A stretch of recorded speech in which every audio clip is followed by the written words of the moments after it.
And welcome to the third episode in our Ready for November series. We're making sure every day that our state is prepared for record turnout, record number of citizens voting by mail, and to ensure that the results of our elections this November are an accurate reflection of the will of the people.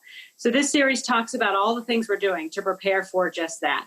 And today we're going to be talking about how we're working overtime with some of the nation's best minds in election security to ensure that your vote is secure this fall. I'm thrilled to be joined today by David Becker, a longtime friend and ally who is really one of our nation's leading experts in election administration and election security. And he's going to talk about the work that we're doing and the work that's happening nationwide to secure our elections this fall. David is currently the executive director and founder of the Center for Election Innovation and Research in Washington, D.C. He's also the former director of the elections program at the Pew Charitable Trusts, where he helped launch the Electronic Registration Information Center, or ERIC, which Michigan is a member of and which we'll be talking about more today. That is a system that helps maintain the accuracy of our voter rolls, and it's really one of the most important additions to the fabric of election security in recent years. He's also a former senior trial attorney in the voting section of the Civil Rights Division at the Department of Justice, and he was the co-chair of the Election Security Commission that I appointed last year to review the state of election security in Michigan and improve our systems. So, David, I want to start off by talking about our voter registration database. As you know, our system has gone through and has been in many ways a leader in the past. We were one of the first states to have a statewide voter file. And you know our system well and work with the Electronic Registration Information Center, or ERIC. Can you tell us a little bit about ERIC and what it does and why it was such an important thing to add to the resources we as secretaries of state have to improve the accuracy of our voter rolls? Sure, and thanks for having me, Secretary Benson. So ERIC was founded in 2012 after a process that took about 3 years that I led, and it was really in response to conversations I'd had with secretaries of state and other election officials around the country about challenges they had in running efficient elections. And the one thing they kept coming back to was that their voter lists needed some improvement. And one of the biggest problems was they were having a hard time keeping up with the natural mobility of the American people. People move a lot in the United States. And when they move, they think to go to their motor vehicles agency. Maybe they file something with the Postal Service, but they usually don't think to update their voter registration until election time is happening right on top of them. So we talked with experts from around the country, election officials of both parties all around the nation, computer science experts, data experts, academics. And what we came up with was the Electronic Registration Information Center, or ERIC. And what ERIC is a data center that's run by the states that participate. It's entirely voluntary for the states. And they share data in a very secure way that helps them identify when a voter has moved or a voter has died, and also identify people who might be eligible to vote but aren't yet registered. And so it started in 2012 with about 7 states. There are now 30 states in ERIC, including, of course, Michigan. And those states range from states as blue as Connecticut, Illinois, and Oregon to states as red as Alabama, Louisiana, South Carolina, and Utah. And I think that's a real testament to how ERIC helps states, regardless of politics, do what they really need, which is to keep their voter lists up to date so they can communicate with their voters, they can communicate integrity of the list to their voters, while at the same time trying to get as many eligible voters onto the list as possible in the most efficient way, usually using online voter registration. To date, ERIC's been responsible for about 10 million records nationally being updated that were otherwise out of date because a voter had moved. And I think by the end of this election cycle, it will be well over 10 million new registered voters who've gotten onto the lists in the 30 ERIC states, including, of course, Michigan, which is reaching out to hundreds of thousands in this election cycle. I think it's a real testament to how well this works. It's probably the thing I'm most proud of in my career. That's great, and certainly something that has made a great deal of impact in our state in improving the accuracy of our voter rolls. And so we're proud to be a member of ERIC, and it's been great to see it expand exponentially in recent years. Now, in Michigan, we also do have a large number of citizens who are registered to vote. I think that's a great thing. And because, again, the more people participating, the better off our democracy and the healthier it will be. While you were at Pew, you also looked into our motor voter system and found it to be among one of the best in the country. Is that why our registration rates are as high as they are, or higher than some other states? Well, one of the things we know, and we know this even more so now after Michigan has joined ERIC, and we've been able to look at Michigan's voter lists compared to other states, is Michigan was starting out from a much better place than many other states were. Michigan was actually a model for the entire motor voter system that was put in place in the early 1990s, because Michigan has a great big advantage, and that is that the Secretary of State's office controls both the motor vehicles agencies and elections. And so being able to have data of that quality from both agencies really enables both agencies to help each other with data. And we've seen that in the Michigan data. That's exactly right. Michigan has very high voter registration rates, which I know is fantastic. It's probably one of the higher voter registration rates in the country. And that's largely because Michigan citizens, when they go into a DMV, they're going to find it very easy for them to get onto the list. And that's fantastic. They're also going to find that when they move, especially when they tell DMV, that information is going to be integrated into the voter file pretty quickly so that they can be sure they're going to get the right information about the elections in their new location as soon as possible. I mean, I can tell you we now have really good data that we've looked at for 30 states. I've been able to look at this. Michigan was clearly already near the top. And now you're additionally adding the ERIC functionality, which will tell you earlier if someone has moved to one of your neighboring states like Ohio or Minnesota or any of the 30 ERIC states. But also, you're reaching out to 700,000 eligible but unregistered citizens and directing them to online voter registration. So I expect we'll see Michigan's voter registration rate go higher with even greater accuracy. And that's certainly my goal as well. And, sometimes people talk about voter lists as if there are different ones across the state, but it's really one central database, as you mentioned, and clerks across the state have access to their portion of it. Is that typical in other states? And what have you seen as some of the best practices with multiple access points like that to keeping the database secure? So one of the big advantages Michigan has is, of course, the way that the Department of State can integrate with motor vehicles, as I mentioned before. So you've got a really good central voter database, the qualified voter file in Michigan. One of the challenges you face compared to other states is you've got a highly decentralized election system in Michigan, and you've got well over 1,000 election officials all over the state, if I'm remembering correctly. So a lot of people need to have access to their voter file. I think one of the things that's really remarkable about Michigan, having looked at this closely at co-chairing the Election Security Commission and having looked at a lot of different states, is how well that operates.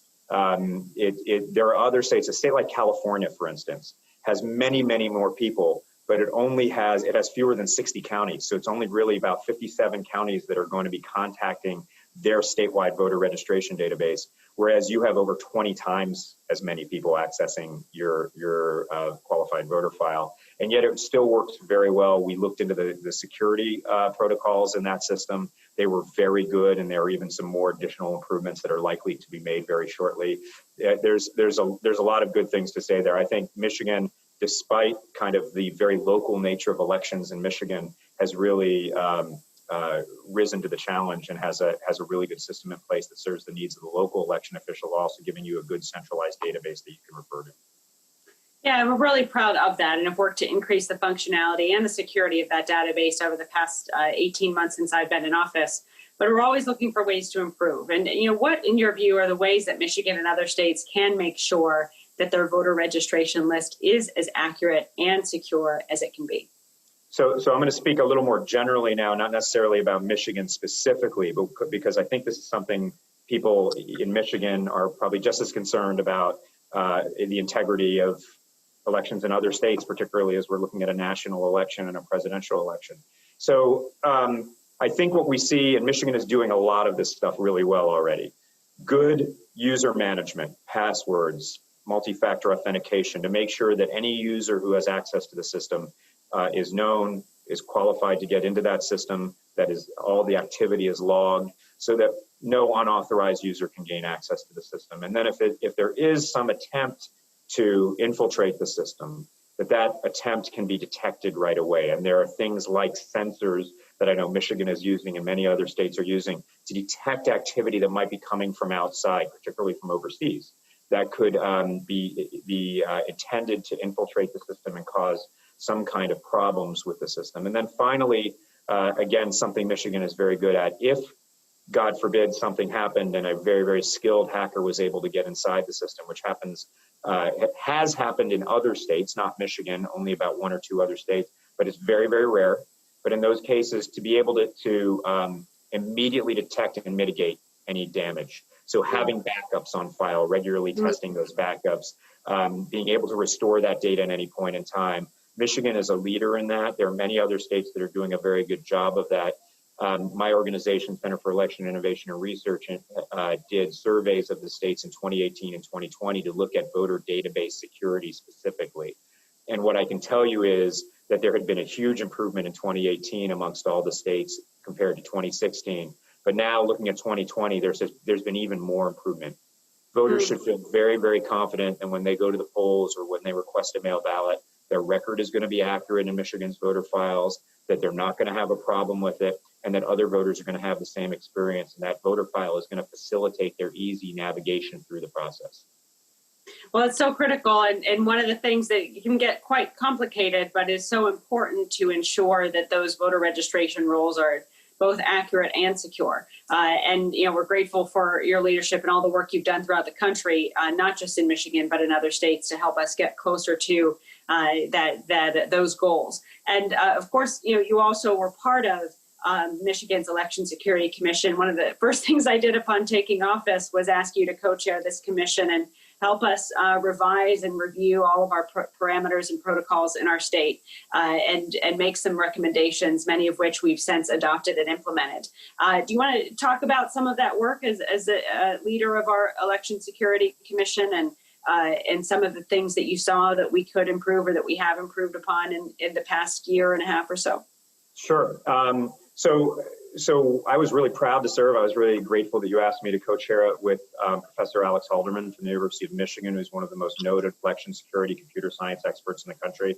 And I think we were a pretty good team because he has that computer science and technical background, which I'll be the first to admit as a lawyer, that's not my strength, but my strength is in election administration and rules and procedures. And I think you brought a really great team together of election officials, county and local election officials from Michigan, experts from around the country in election administration and security, who were able to review what Michigan had done. I can tell you we all came to the conclusion that Michigan was already starting from a pretty good place by the time we were already meeting, based on the things you had done in just your first few months of office, and your team in the elections division, which had done a really good job as well. And then identifying certain things that might be we might want to look at for the future. But here's where Michigan is. One of the consensus recommendations nationwide is that voters vote on paper ballots that are auditable. And there's not always agreement across all aspects of election experts about things, but this is one area where there is agreement. And Michigan was already there. In 2016, Michigan was all paper ballots. It is still all paper ballots. That is very good news for Michigan voters. But one of the things that you are doing for the very first time in Michigan is doing a statistically robust risk limiting audit of those ballots after the 2020 election. And what that means is, based on the margin of victory, a certain number of ballots is going to be reviewed and then compared to the mechanical tallies, the machines that count the ballots. And we're going to be able to look with human beings looking at the actual ballots if the counts match up. And if the counts match up, we'll be able to tell people that they can have absolute confidence in the outcome of the election, that it was accurately determined. And Michigan is a true leader on this. There's other states doing it for the first time this fall. Georgia, who I've also worked with, is going to be doing a statewide audit of their paper ballots for the first time this fall. And more states are moving in that direction, or moving to statewide ballots. But Michigan's one of the first that's going to be able to achieve a statewide risk limiting audit in a presidential election. That's great news for Michigan voters. I mean, I don't vote in Michigan, but I would have a lot of confidence that Michigan ballots are being counted accurately, that there's a permanent record of my vote that can be audited, and that election officials around the state, from the local level to the county level to the state level, are all assisting in ensuring that voters can be confident in the outcome. And a lot of that work is very granular, but it's really critical for just that purpose, to make sure that voters can have confidence in the results of our elections, that they can know they're secure, They know the infrastructure we've been building and constantly working to improve is in place and reliable. And that gets us to this sort of other side of the coin when it comes to election security, which is the perception that voters have and the confidence that they have in the process, that regardless of who they're going to vote for, their vote's going to count. And the prevalence of misinformation and the growth of that, particularly in this election cycle on social media and elsewhere, has been increasing exponentially week by week as we get closer to the election. One of the misleading attacks out there is that the tabulators in Michigan that have modems can be hacked and votes changed. Can you explain why this is untrue? Yeah, so, of course, one of the things to just realize up front is that our adversaries, Russia, North Korea, others, their main goal is not to elect a particular candidate. Maybe they prefer a candidate, one or the other, but their main goal is to get us to lose confidence in our own democracy and our own election outcomes and get us to delegitimize democracy as a form of government. That's what autocracies want. The FBI has confirmed this. The Bipartisan Senate Intelligence Committee, the intelligence community has confirmed this. This is what they're actually going after. And what's so disappointing is our foreign adversaries are helping to spread disinformation, that unfortunately there are some domestic actors that give them information to spread that further reduce voter confidence. And that's a real problem overall. And I think all of this needs to be viewed through that lens. With regard to the modems specifically, what these modems are doing is during a very short, defined part of the evening, after the elections have been conducted and after the tallies have been conducted, and after literally a printout of the tallies have been made, in order to report out unofficial election results to all of the citizens who want to know what's happening in Michigan, they, for a very short period of time, these tabulators connect to tell them all around the state from the hundreds of election jurisdictions what the tallies were. Those are unofficial results, and that's all. It's giving you a quick update on that, and there are multiple redundancies, as you well know, Secretary Benson, that are the individuals who worked in those polling places, the printouts of the tallies, and the ultimate official results aren't determined until much later when you certify those results. And those are all based on those redundancies, the hard copies of the counts that exist in Michigan. So voters should not be concerned about that. If there were some, it'd be very hard to hack into these modems because you need to know the exact moment in time when they're connecting. They're not connected all the time. So this is something that I don't think voters should be concerned about. It's not affecting official tallies in any way. And more importantly, Michigan is going to be a target for disinformation. We've seen this. We've seen in Detroit with the robocalls targeted at voters trying to misinform them about how secure mail balloting is. Michigan voters are going to have to be very sophisticated consumers of media during these last, 40 plus days of the election cycle, because Michigan voters are targets. Our adversaries in the Kremlin and elsewhere want us to think that we cannot trust the election system in the United States.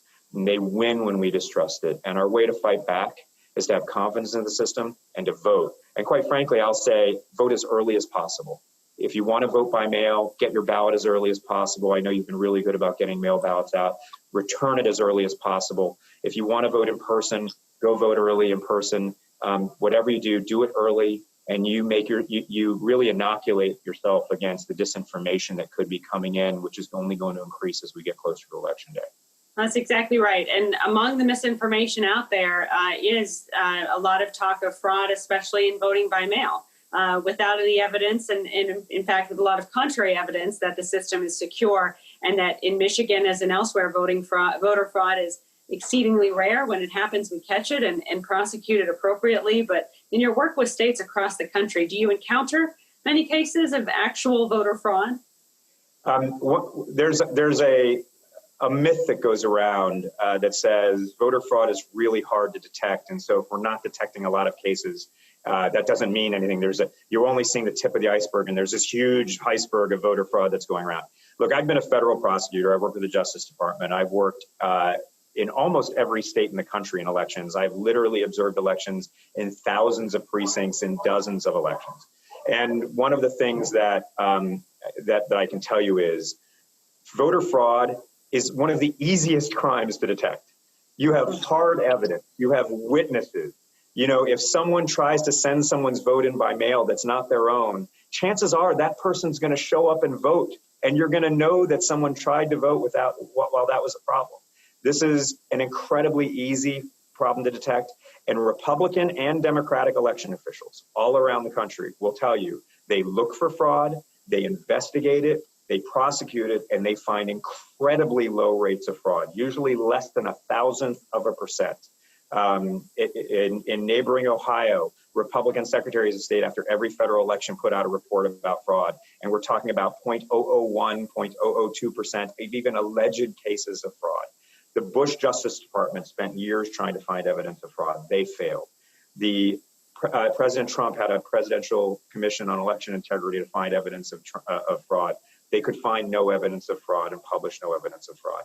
Even the Heritage Foundation puts out a database of alleged fraud that's occurred when they found about 1,000 cases out of billions of votes cast over the last 40 plus years. It just doesn't occur very much. And I think it's a real credit to the American people. I mean, if the American people take elections very seriously, they're not inclined to commit fraud in elections. And possibly also because it's really not the crime of the century. You're going to be risking almost certain jail time and thousands of dollars in fines for the big payoff of one additional ballot in an election in which 150 million ballots are being cast. The American people are smarter than that. That's why we don't see fraud on any kind of scale. Yeah, I couldn't agree more. And David, I'm so grateful to have you here today. I know you're in high demand, especially at a time like this. So thank you for your willingness to spend some time with us to really communicate to the citizens of Michigan what we're doing to get ready for November. And it's a lot. And we want our citizens to have confidence in our work as a result. So thank you for sharing your insights and all the work that you do on a daily basis to uphold democracy and secure elections, really the work you've done throughout your entire career. And thanks also to our viewers for watching. We'll continue to use election security best practices and do everything that we need to do and whatever it takes to protect our election systems and make sure we're ready for November. Thanks.